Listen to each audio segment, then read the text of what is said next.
Humans of the cardboard, welcome back to Just Nuts, guys. Today we're going over a Cyber Dragon deck profile. This is really exciting.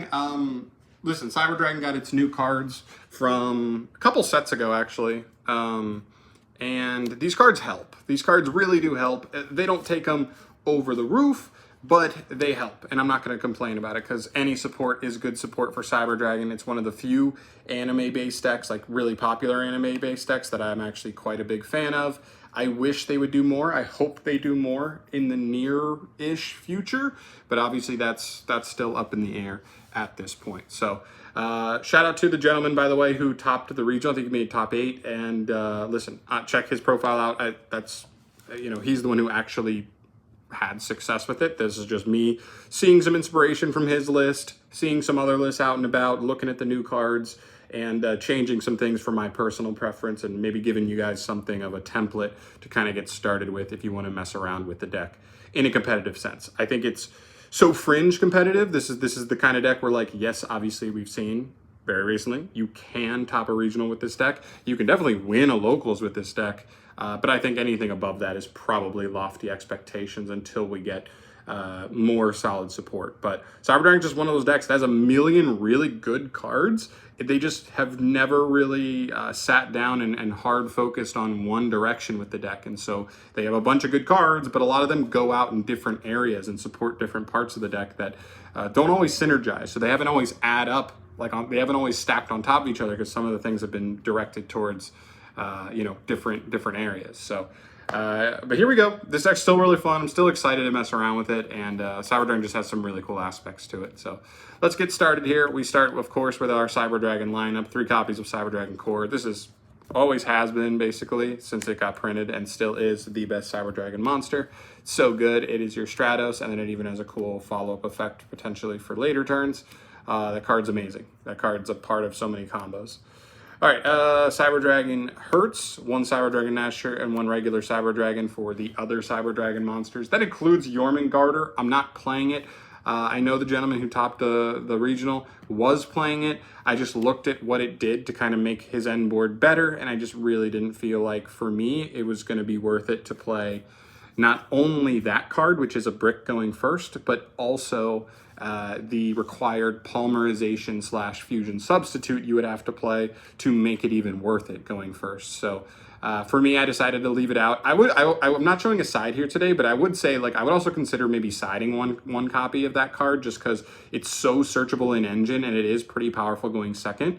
I just don't want to main it, for that regard. Just this deck already plays a pretty high amount of bricks, so I just didn't want to lean into that and play too many there. But that's basically it for the actual Cyber Dragon monsters, just those 6. Cyber Dragon, by the way, still comes up going second. You still need him for some lines here and there. Nasher being a good extender part of the turn 1 combo is really nice. And then Hurts. I've seen some people play 2 Hurts. I don't think you need to play 2 Hurts.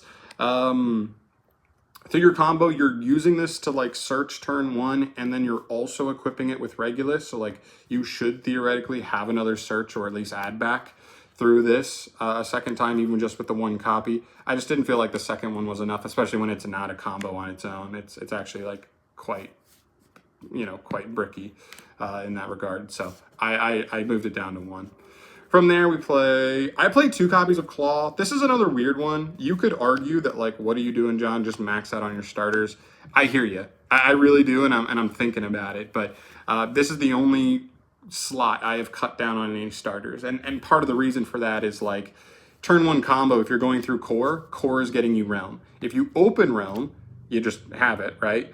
And then Claw gets you Realm. And so kind of to try and just mitigate drawing 3 copies of cards that just get you Realm. And Core is nice because Core doesn't have to get you Realm. If you already have it, you can get Emergency into another Cyber monster. You can get something like Cybernetic Overflow or something else. Like, there are other searches there. So that one's not as bad. But specifically Realm plus Claw, they're kind of just super redundant at that point, and they're doing the exact same thing for you. So I just didn't want to open too many copies of those all the time. It's a small thing that I cut down. This list comes out to 42. So even with chopping a lot of stuff out of the list, we're down from 49 on that regional list down to 42. So trying to make cuts where I can. But yeah, still a good card, still a 1-card starter, not going to complain about it. This deck, by the way, crumbles to Droll, just absolutely crumbles to Droll, so that's your one Achilles heel. But it is what it is. 1 Cyber Dark Chimera, this card's just part of the combo. It's a really amazing card, honestly. And kind of same thing with Worm. Very powerful card, raises the ceiling of the deck significantly, and basically allows for a lot of these combos to actually get you into good payoff. Only downside is it's another brick. And that's what this deck is all about, all the bricks. All right, so that's it for your Cyber monsters total. And then the last, of Machine Engine card is 1 Therian King Regulus. Cool card. I wouldn't even necessarily call this a brick. It's kind of an extender once you get anything in rotation. This card is just a big body walking Omni, so we're not mad about it. Although we are trying to set him up through our combo.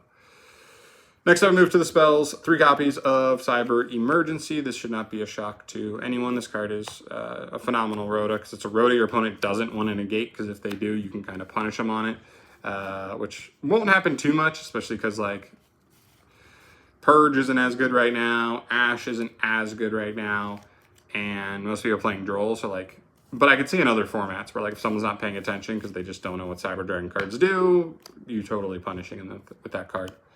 3 copies of Cyber Dark Realm. This card also a 1-card combo. That's why we're maxing it. Like I said, because if you open it plus Core or Emergency, then that Core and Emergency can get you into some other Cyber Spell or Trap and add extra value on top. So they actually do pair pretty well. As well as if you just normal summon Core and Core gets negated, your opponent may think they're in a pretty good spot. But if you just immediately fire Realm, they have to answer something else. So I like that a lot. And then for some other engine spells and traps, 1 Clockwork Knight, 1 Power Bond, and 1 Cybernetic Overflow. Clockwork Knight, part of the combo. Honestly, really cool card. And I think some people in the side deck would like to play Rivalry of Warlords. So paired with this card, just absolutely broken, because you change everything your opponent controls to machines, and then under Rivalry, they just can't summon anything but machines, and there's not a lot of machine decks going on right now in the meta. But also through the combo, you're searching this off of the link 1, you're pitching this, and then this is searching you Regulus. So this is how you're getting to your Regulus negate in most instances. Power Bonds out here. This is maybe the worst brick in the deck. Maybe not quite. I mean, at least the other ones are monsters. So if you can get to Nashter, it kind of unlocks them. Power Bond's just tough. Outside of the exact line when you're actually resolving your turn 1 combo, I just don't find using this card coming up all that often. It can. It theoretically can. It's not great. It's pretty neg if you haven't resolved Chimera already in the turn. So yeah, Power Bond. And then Overflow. Well, I've seen really not that many lists play Overflow because they're either going second OTK versions or they just decide I want to go combo turn 1. But I still like this card. This card just has a special place in my heart. And also this deck does not love stuff like Fua. If you get Fua'd, you really lose. You're either going to play super hard into Fua, or you're going to just not do much with your turn. So at least if you're not doing much and your opponent maybe drops Fua super early, you can still go Core into Overflow and really just not play into it too much, but still set up an extra interruption. That's pretty strong. So that's really everything for my main deck, Cyber Dragon Core. Funny, Core, but Core of cards, engine, all that stuff. Really like that. Next engine, I play Fiendsmith. I think Fiendsmith has to be the way here for a deck that really can struggle to play through interaction. It needs a secondary engine like this, where at the very least we can just if we can just stick 2 bodies, get into Fiendsmith combo and go from there. 3 Engraver, pretty obvious. I think there's even an argument we could even cut down on this engine just because it's we're not even trying to open this engine as hard. We're just the most important thing is it's just oh, take your monsters into a link 2 and still get to good value is kind of the most important thing, but it's fine. And then 1 Lacrima, 1 Lurie, and 1 Tract. I'm actually not playing Fiendsmith in Paradise either. That was another one that I went back and forth on and ended up cutting. It's obviously raises the ceiling of what this engine can do for you, but again, at the cost of your 7th, 8th, 9th brick, whatever that one is, it just didn't feel all the way worth it to me. The most important thing is either Caesar or Desiree, through multiple interactions, under Droll, that kind of thing. And this engine this is all you really need to help you do that. Honestly, there's an argument you maybe don't even absolutely have to have Crimson Tears either. just because you can still get to a lot of the other stuff anyway. But it does help you get both like multiple engravers and rotations that we don't have to like put them back and lose a little bit of grind game. So it's better in the grind for sure. And that's basically it for your engine cards. Finishing up here, you just run through the non-engine. 3 copies of Fua, of course. I'm on 2 Perulia. Sorry about the proxy. My boy Chris has my other Perulias right now. So I would play 2 though. I feel like 3 feels a little overkill in the main. 3 Droll. Yes, I know all these cards conflict, but they're so powerful that like, and you need to see one. Whether it's a Mulcharmy or a Droll, you need to see one. And this deck, because its engine naturally has cool ways to like break boards, and Fiendsmith even playing into a board is decent. Like this deck just wants your opponent to end on a half board. That's really good for you. 3 Ash. It's not even that stellar, but it stops your opponent's Perulias and Fool losses and stuff. 3 Imperm. I just like the flexibility on this card, being a decent hand trap, but also like a mid board breaker as well. I appreciate the flexibility, especially when this card can potentially unlock your ability to just normal summon a Cyber Dragon and just then contact fuse the board apart. It's really nice. Last hand trap is Magnamut. We have a starter that is a dragon, so you got to play it. It feels like it's mandatory. If you're playing a deck that has a dragon starter card, you got to play this. So it can be a decent hand trap, but it also like going second can like totally get you going in the ground, or like, you know, potentially interrupt them and get you a play for next turn. And called, I said the biggest weakness of the deck is Droll. So like I feel like you got to play the called. I also feel like called is also not even that bad. Like going second right now, just into boards.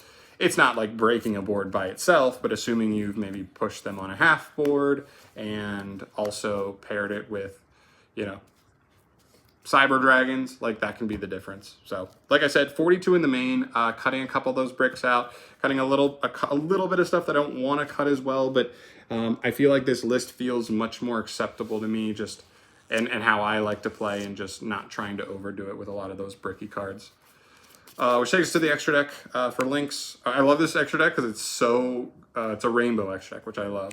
I love decks that can play like every extra deck monster type. So Clockwork Knight, SP Little Knight, Moon of the Closed Heaven, pretty basic. These should all be pretty simple. There's maybe an argument to play a second Clockwork Knight, but like probably not. It's probably not doing enough. Especially with how tight space is. Like once you look at the cards you need for Cyber Dragon, and then you put the Fiendsmith engine in there, it's like space gets tight really quick. But yeah, like those, nothing too crazy to say there. For the Fiendsmiths, Requiem, Sequence, Agnum Day. Agnum Day is also not mandatory, but I still like it.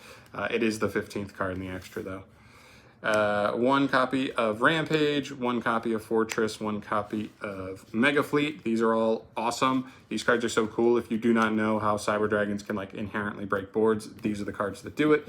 If your opponent has a monster in the EMZ, you can contact fuse away that monster in the EMZ with any Cyber Dragon on your field and just get a decent sized body out of it. That's so good. Especially against stuff like Malice, it just means without even activating effect, you can kind of out the Act Code Talker super easily.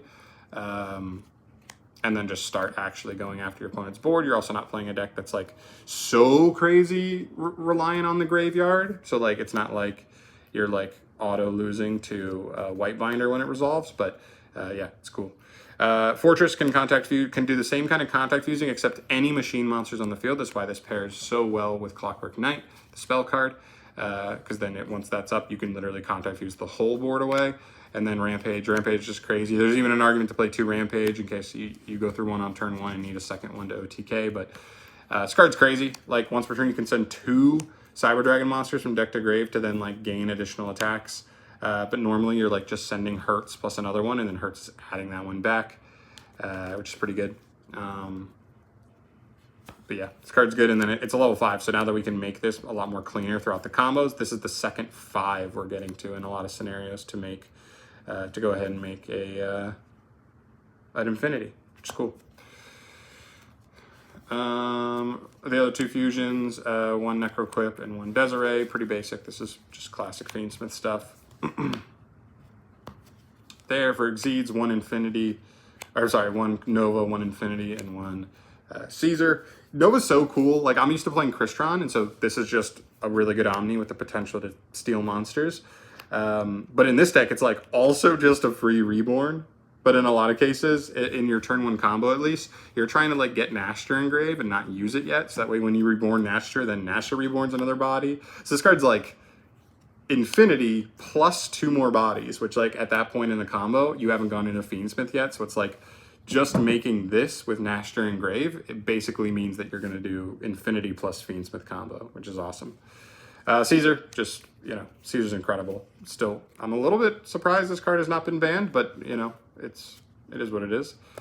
And then lastly, 1 Chaos Angel. This is another, like, not must-play card, but if you're playing Fiendsmith, like, that engine by itself can, like, churn into this card relatively reliably, and this card can just give you wins that otherwise would not be wins in Yu-Gi-Oh! Like, you're down on card economy, you're down on momentum, and sometimes if you can just stick Chaos Angel, hit something important that your opponent has, and then just be a 3,500, like, unwalkable towers, your opponent's in trouble. Sometimes your opponent goes, oh shit, I don't have an out to that. And you just win because of it. So I still think it's probably worth. There may be some other cool options you can look at. I know there's some other links that are fun. Barricade Board Blocker, Cleefort Genius, even IP, I think. There's some cool ones out there, but I think these still, this actually feels pretty good and pretty clean for me at this point. So there you go. There's our extra to pair with our main. Let me know your thoughts down below. Listen, I know I'm not perfect. This is just my take on that deck and on the list and where it lands right now. Still excited for it. I really, really hope Konami comes through, because Jormungandr, unfortunately, was so close to being right. If it could just do a lot of what it does, but going first, it would have been so good.